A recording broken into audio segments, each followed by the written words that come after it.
Bienvenue dans Focus Sahel, en direct de Washington, sur VOA Afrique, avec Abdourahmane Dia. Bonsoir et bienvenue à tous. Bienvenue dans Focus Sahel, l'émission de VOA Afrique qui vous offre une perspective unique sur la région. Au sommaire de cette émission ce soir, le 5e président du Sénégal a pris fonction ce mardi. Bassirou Diomaye Faye, le président le plus jeune de l'histoire du pays, promet un changement systémique et réaffirme la vision souverainiste et panafricaniste de sa formation politique. Que signifie l'arrivée au pouvoir de Bassirou Diomaye Faye pour le Sénégal et la région? Nous le verrons dans un instant. En Mauritanie, une proposition de réforme des partis politiques suscite la polémique. Des leaders politiques soupçonnent le pouvoir de chercher à limiter le nombre de formations politiques. Pour le fait marquant de la semaine, nous irons à Bamako. Notre confrère Sekou Tangara d'Africable sera en ligne pour nous éclairer sur la grogne de partis politiques qui réclament la tenue d'élections. Et on terminera avec la note positive de cette émission, avec la réouverture d'un important axe routier à Bandiagara, c'est dans le centre malien. Merci de vous joindre à nous pour ce voyage de découverte et d'information dans le Sahel. Cette émission est diffusée sur nos fréquences FM, sur nos stations partenaires, sur voaafrique.com et en direct sur la page Facebook de VOA Afrique.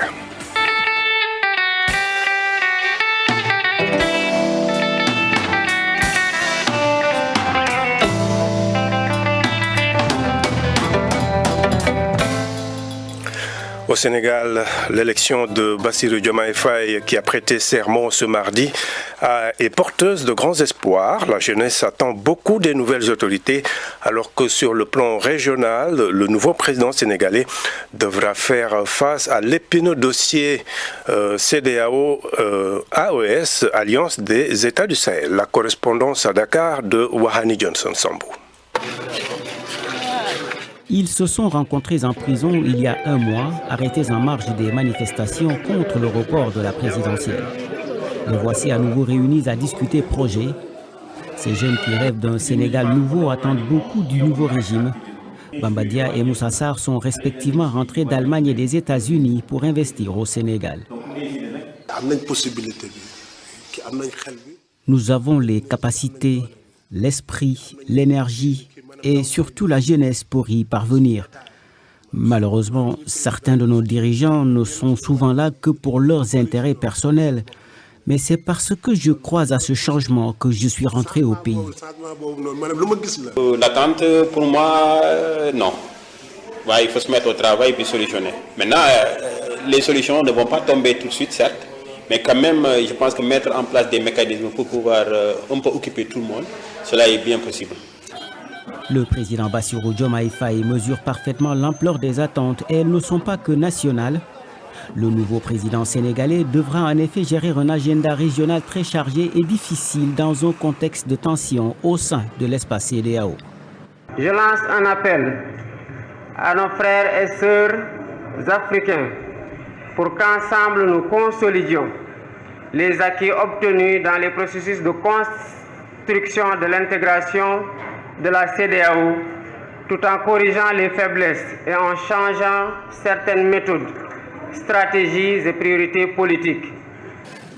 Un discours qui pourrait ne pas faire l'unanimité du côté de l'Alliance des États du Sahel, eu égard au discours anti-français qui a longtemps été la philosophie du PASTEF, formation du président Bassirou Diomaye Faye. Mais Amadou Diallo, spécialiste des relations internationales, demande de la patience. Lorsque on arrive au pouvoir et lorsque on est hors du pouvoir, ça fait deux choses. Le président Bassirou Diomaye Faye, lors de ses campagnes, a appelé même à revoir même la monnaie, le franc CFA, a appelé à ce que même la CEDEAO puisse être refondée. Parmi les premiers présidents qui ont félicité Bassirou Diomaye Faye, c'est le président du Niger, qui est membre de l'AES. Donc cela veut dire que, attendant, c'est trop tôt de vraiment juger, attendant à ce qu'il puisse prendre, qu'il puisse prêter serment, qu'il puisse commencer à bien fonctionner pour pouvoir juger Bassirou Diomaye Faye.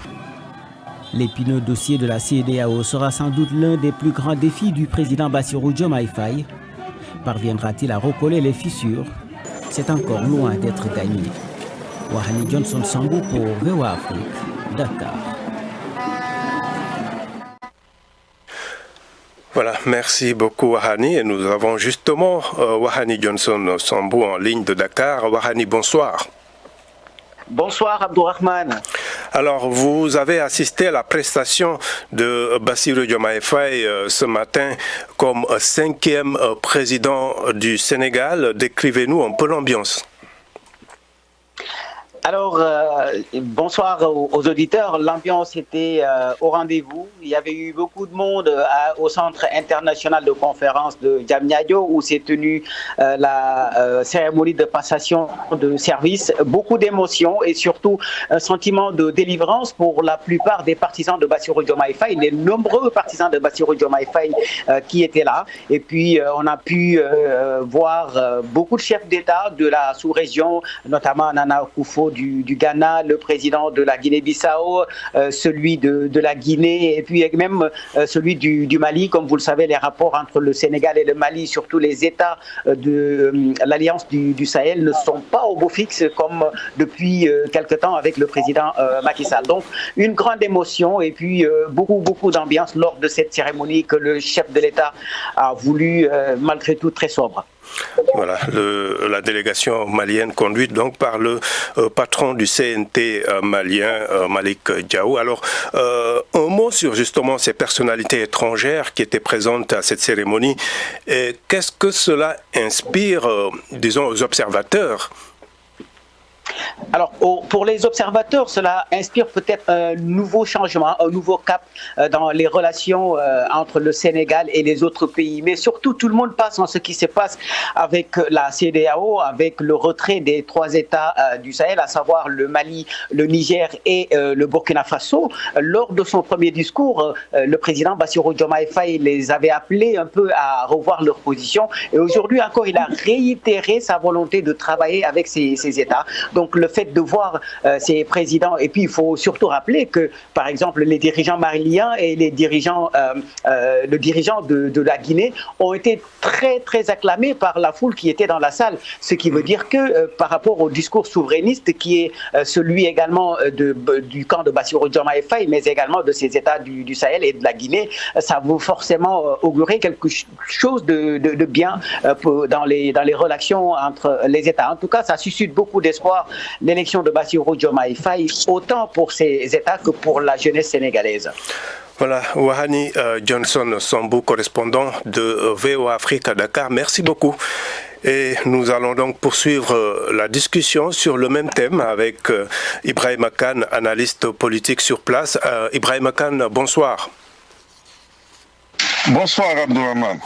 Alors, le président Bassirou Diomaye Faye arrive à la tête du Sénégal justement dans un contexte de vives contradictions au sein du bloc régional.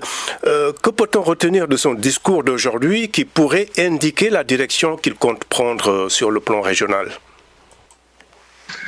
Je pense, comme l'a dit tout à l'heure votre correspondant à Dakar, Bassirou Diomaye, non seulement lundi dernier, mais aujourd'hui, a encore réitéré cette volonté du Sénégal d'œuvrer pour la réalisation de l'intégration régionale d'abord et continentale. Et il a demandé à ses pairs de faire tout pour que cette intégration réussisse. Je pense que là, il place la barre un peu haut et pour qui connaît le Sénégal, pour qui sait que l'un des atouts du Sénégal sur le plan international est sa diplomatie, que Bassirou va tout mettre en œuvre pour que la diplomatie sénégalaise joue le rôle qui est attendu d'elle, pour que vraiment les 3 pays des États de l'AES puissent revenir à la maison. C'est même intéressant de savoir qu'aujourd'hui, aussi bien les États membres de l'AES que les dirigeants de la CEDEAO, en particulier le président en exercice, ils étaient tous dans la salle. Et je suis persuadé qu'il y a eu déjà des discussions qui ont eu lieu. Avant, il n'y a jamais eu ce genre d'opportunité pour converser, en tout cas, faire les premiers pas les uns en direction des autres pour voir comment on peut recoller les morceaux. Donc, cette prestation de serment est déjà l'occasion pour Bassirou, en permettant que les gens se rencontrent, est déjà un premier, comment dirais-je encore, un premier acte posé allant dans la direction du rôle que le Sénégal devra nécessairement jouer pour recoller les morceaux au niveau de la CEDEAO. Justement, vous dites qu'il a mis la barre très haut. Comment est-ce qu'il peut s'y prendre pour essayer de recoller les morceaux entre la CEDEAO et ces 3 pays de l'AES qui ont décidé de quitter l'organisation? C'est quand même très ambitieux, même si on connaît sa proximité justement avec les autorités maliennes. On connaît plutôt la proximité entre Ousmane Sonko, son mentor, et les autorités maliennes.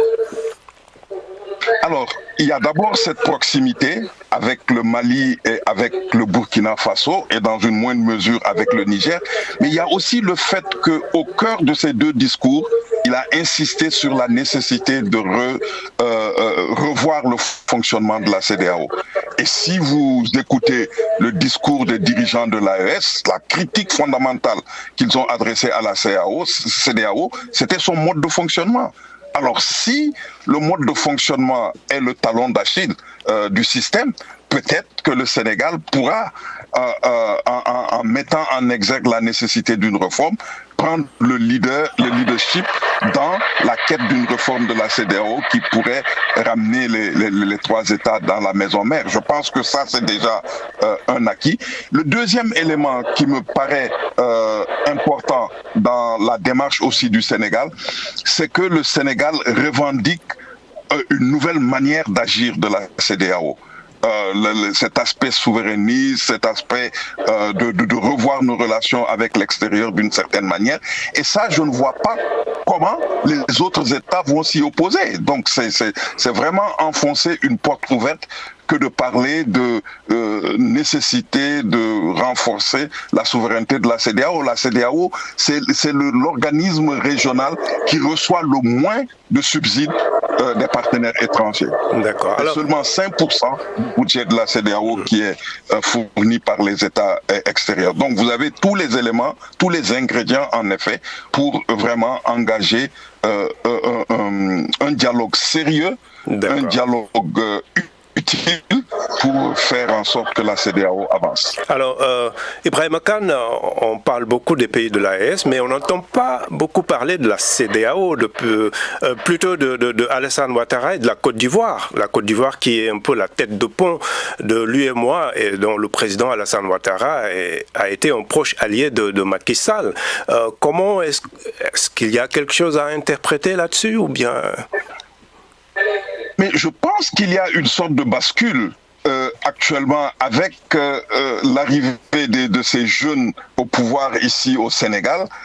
Je pense qu'il y a nécessairement une nouvelle manière de voir à l'intérieur de l'UEMOA et à l'intérieur de la CEDEAO. Parce que ces jeunes-là, ils mettent déjà l'accent sur la nécessité d'aller rapidement vers la monnaie communautaire, ce qui n'est pas l'agenda de Ouattara. Libération. Le CFA, même si on devait changer le nom en ECO. Et en plus aussi, Ouattara, c'est vraiment aujourd'hui le symbole du type de relation avec l'Occident, avec la France particulièrement, que les jeunes là détestent. Et donc, Ouattara commence à être isolé au niveau aussi bien de la CEDEAO que de l'UEMOA. Il n'est pas venu, il s'est fait représenter par son vice-président, mais cela aussi est une indication parce que à toutes les prestations de serment de Macky Sall, Ouattara était présent.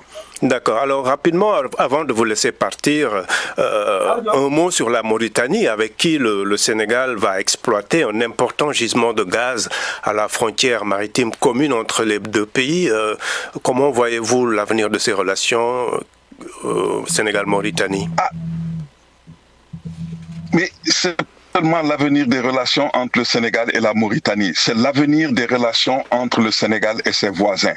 Parce que ce que Diomaye Faye veut mettre en œuvre, il lui faut nécessairement la paix avec ses voisins. Nécessairement. Par le passé, on a eu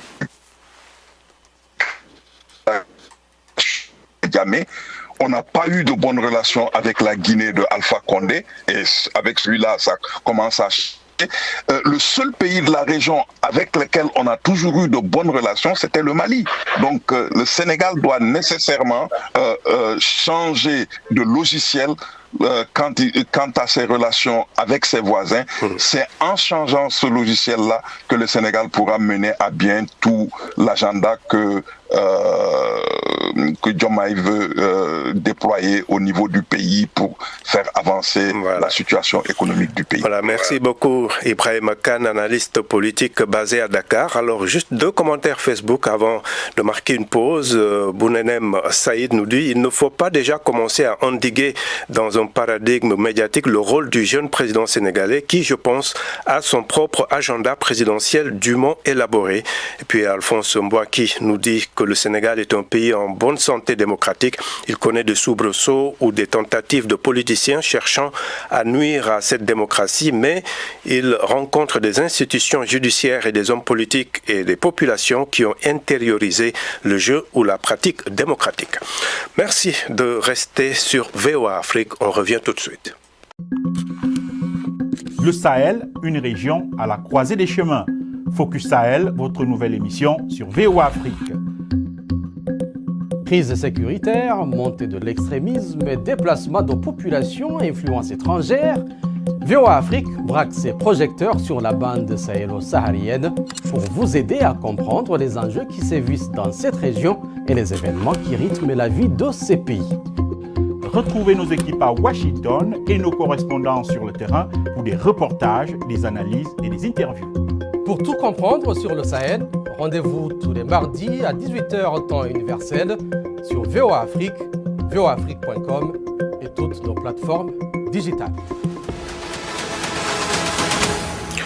Merci de rester fidèle à VOA Afrique.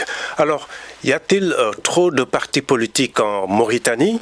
Alors, en tout cas, c'est une proposition de réforme des partis politiques qui divise pouvoir et opposition. Certains évoquent le besoin de rationaliser les partis politiques, tandis que d'autres craignent que cette réforme ne serve à formaliser le refus de reconnaissance des partis non favorables au régime en place.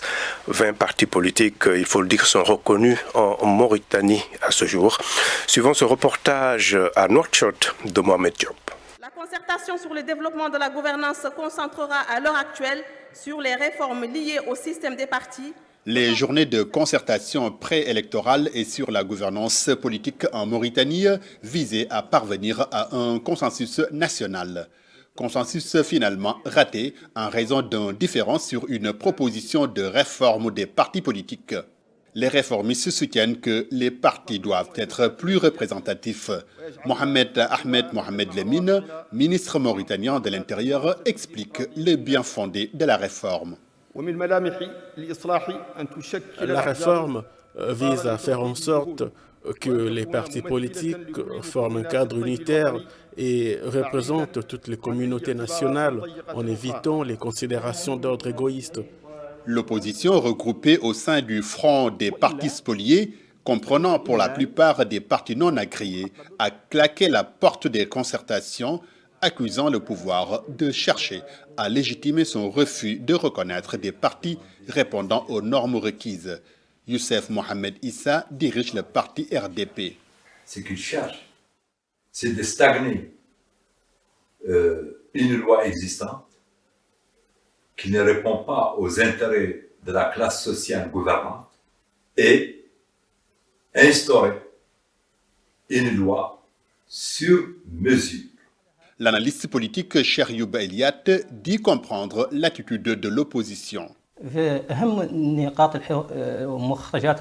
Il faut signaler que les principales recommandations des concertations étaient de réduire le nombre des partis politiques. Continuer donc les discussions et valider ces conclusions serait tout simplement synonyme de suicide politique pour ces partis. Le ministre de l'Intérieur a pourtant donné des garanties. Nous ne sommes pas là pour entraver l'action politique ou empêcher la reconnaissance de partis politiques. Mais l'opposition reste méfiante. Tant que le ministère de tutelle n'accepte pas de remettre aux ayants droit leur récépissé en tant que parti légalement constitué, nous ne pouvons pas avancer. Cependant, l'analyste Cherioub Eliat estime qu'une réforme est inévitable. Je m'inquiète lorsque le nombre de partis dépasse une centaine dans un pays avec une population de moins de 4 millions d'habitants. Près de 100 demandes d'agrément de partis politiques sont sur la table du ministre de l'Intérieur, en plus des 20 partis déjà reconnus.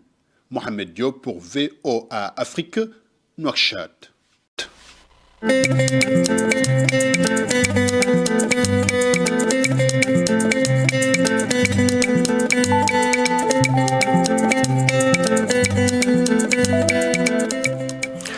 Voilà, à présent, le fait marquant de la semaine, c'est pour parler donc de ces dizaines de partis politiques et organisations au Mali qui réclament la tenue de l'élection présidentielle dans les plus brefs délais, estimant que la transition a pris fin le 26 mars dernier.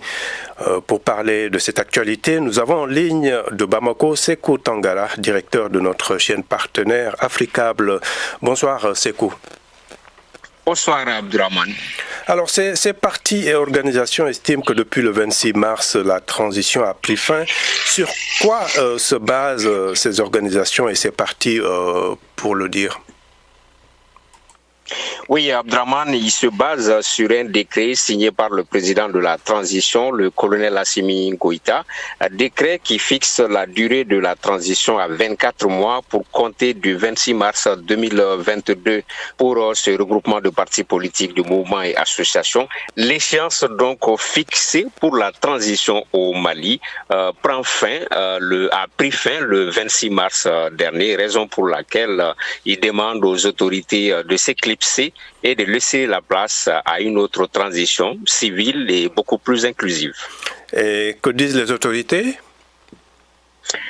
Pour l'instant, les autorités n'ont pas réagi officiellement, mais il y a certains de leurs soutiens qui ont fait des sorties. La dernière en date est celle de la membre du CNT, Madame Aminata Sangaré. Le CNT fait office de parlement.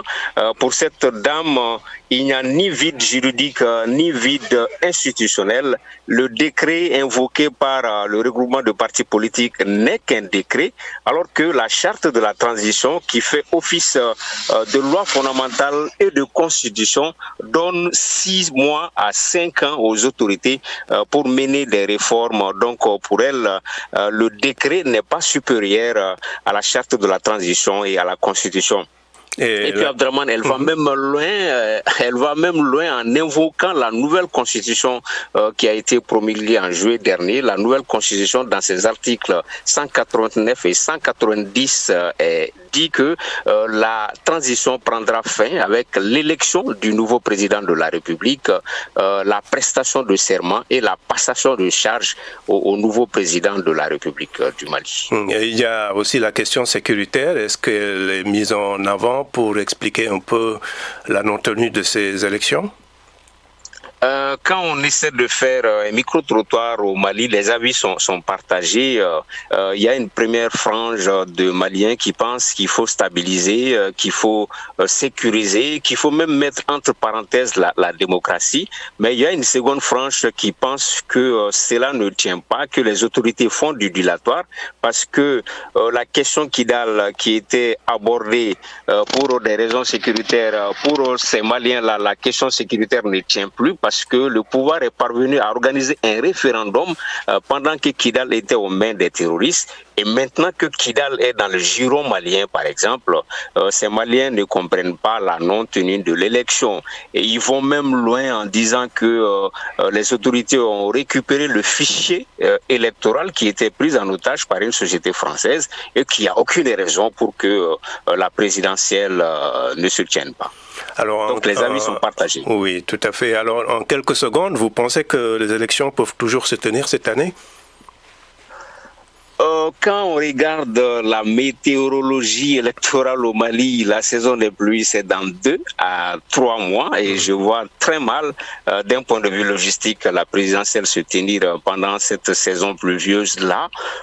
Peut-être un avis d'observateur, peut-être en fin de trimestre, octobre, novembre, décembre, mais peut-être les autorités elles-mêmes ont des informations que nous n'avons pas, sinon les raisons sécuritaires, logistiques, étant donné qu'un référendum a été organisé sur l'ensemble du territoire, et voilà, il y a une certaine logique qui comprendrait très mal la non-tenue de cette élection présidentielle. Merci beaucoup, Sekou Tangara, depuis Bamako.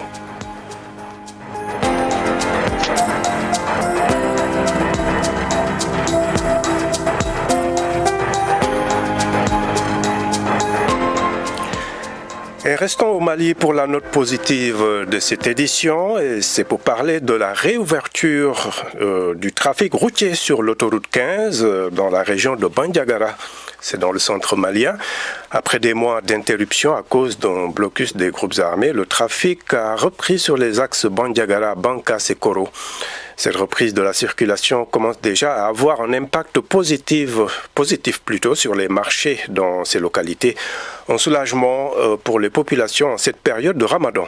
De Koro, la correspondance de Tidjani Ouetraogo. Situé au cœur de la ville, le marché de Kokoro est le plus grand de la commune. Il est 10h du matin, les vendeuses de légumes s'installent avant l'arrivée des forêts. Aïssata Zormen s'est dit heureuse de pouvoir reprendre ses activités. Je suis venue vendre des légumes. Grâce à la réouverture de la route, nous pouvons avoir les légumes facilement.